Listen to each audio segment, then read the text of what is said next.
Hello बच्चों, चलिए प्रश्न को पढ़ते हैं। सेंट्रियोल क्या है, यह कहाँ पाया जाता है, और इसके कार्य लिखिए। तो बच्चों, हमसे प्रश्न पूछा गया कि सेंट्रियोल क्या होता है, यह कहाँ पर पाया जाता है और इसके कार्य हमें बताने हैं। तो चलिए बच्चों, बात करते हैं इस प्रश्न की मुख्य अवधारणा।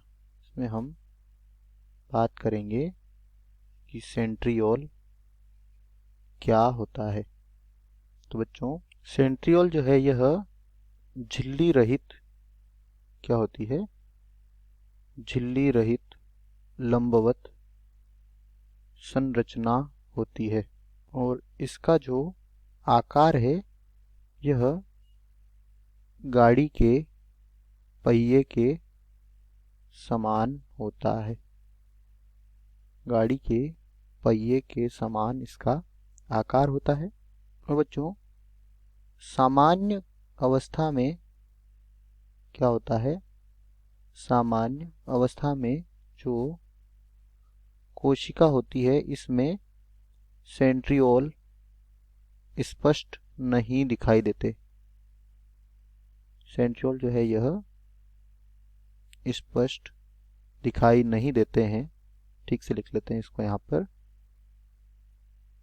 क्या होता है, सामान्य अवस्था में जो सेंट्रियोल होते हैं यह कोशिका में स्पष्ट रूप से दिखाई नहीं देते हैं, और इसलिए इनको जो कोशिका विभाजन की क्या होती है, कोशिका विभाजन की अंतरावस्था की विश्रामावस्था होती है।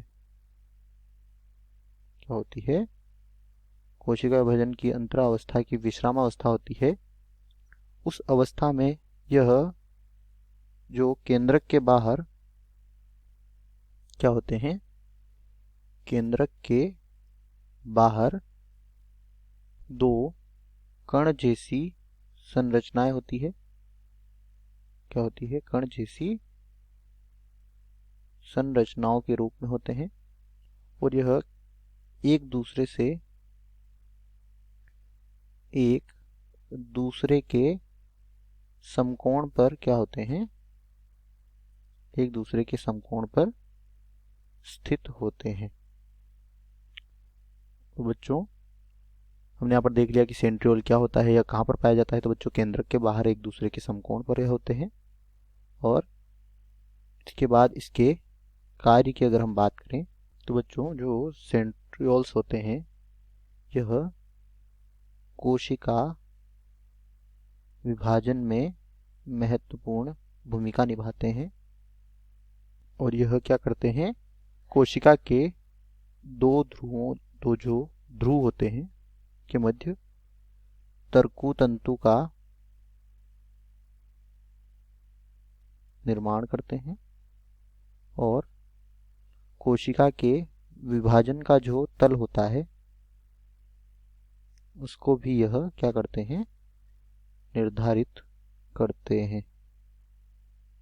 और इसके अलावा जो क्या होता है, पक्षमाभ और कशाभिका होती है। क्या होती है, पक्षमाभ तथा कशाभिका इसके आधारीय भाग को भी यह बनाते हैं, या आधारीय भाग का निर्माण भी इसके द्वारा किया जाता है। तो बच्चों, आशा करते हैं यह उत्तर आपको समझ आया होगा। धन्यवाद।